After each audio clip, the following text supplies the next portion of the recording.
Dahil sa bumabang sugar level, hindi na natapos ni Cassandra Leong ang pagharap sa pagdinig ng Kamara kahapon.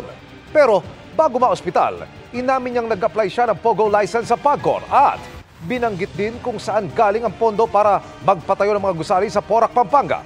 Nakatutok si Rafi Tima. Sa kanyang unang pagsalang sa Quadcom hearing ng Kamara, tumangging sumagot si Cassandra Ong kung saan siya nag-aral. Sa pagdinig kagabi, sinigot na ni Ong ang katanungan. Hindi po ako nakapag-aral. Hindi ka nakapag-aral? Nag-aral po, pero hindi po nakapagtapos. Wala kang school na pinag-aralan o doon ka nag-aral sa China, hindi sa Manila? Kick-out student po ako. Kick-out ka. Magaling. Ngayon lang ako nakakita ng hindi nag-aral at kick-out na magaling sumagot sa hearing na ito. Ang mga kausap mo, mga congressman, pero ang galing mong sumagot, ang galing mo kami paikutin dito. Duda kasi ng mga kongresista, may kinalaman si Ong sa POGO at hindi lang siya nagpaparenta ng mga gusali tulad ng kanyang paulit-ulit na sinasabi sa pagdinig. Pero sa huli, umamin din si Ong. PAGCOR is not giving a license for apartments or buildings. They are giving licenses for POGO. What are you applying for? Yes po, Mr. Chair. What are you applying for? Nag-apply po kami for renewal po ng license po. Nang ano? PAGCOR po. Nang ano nga? PAGCOR po. We are preventing that a Congressman Karap will again make a motion for contempt and consign you to Mandaluyong Correctional Institution. Now you answer me now, what kind of license did you trying to get from PAGCOR? Mr. Chair, license to operate po ng PAGCOR.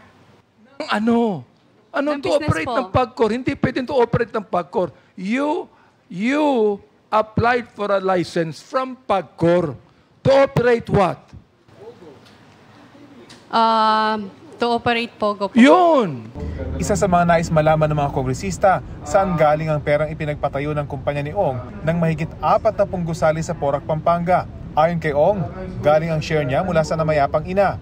Pero hindi niya masagot kung saan galing ang pondo ng kanyang mga kasosyo. Hindi kaya galing sa drugs ang negosyo ng mga partner mo, yung mga kasosyo mo? Sigurado po ako, hindi po. So hindi. Sa isang punto, muling sinabihan si Ong kung payag siya maging testigo, lalo't duda ng mga kongresista. Dami lang siya ng mga POGO operators.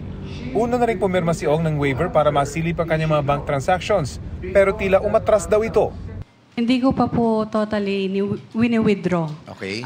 Nung time na nangako po ako or nagsabi ako ng yes sa inyo is yung time na wala pa po akong kaso. As of now, I have 87 cases po. Dami ka lang dito. At merong mga tao nasa likod nito na hindi mo mabanggit, pilit mong tinatago sa amin. Di ba?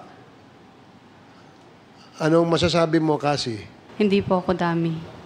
Sa ilang oras na pagtatanong kay Ong, ilang beses siyang pinagbantaang muling isa-cite in contempt.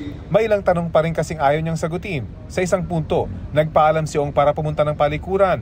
Pero hindi na siya bumalik at kalaunan sinabing bumagsak ang kanyang sugar level. Sa testimonya ng doktor ng Kongreso, hindi raw mabasa ng makina ang kanyang sugar level, indikasyon kung gaano ito kababa.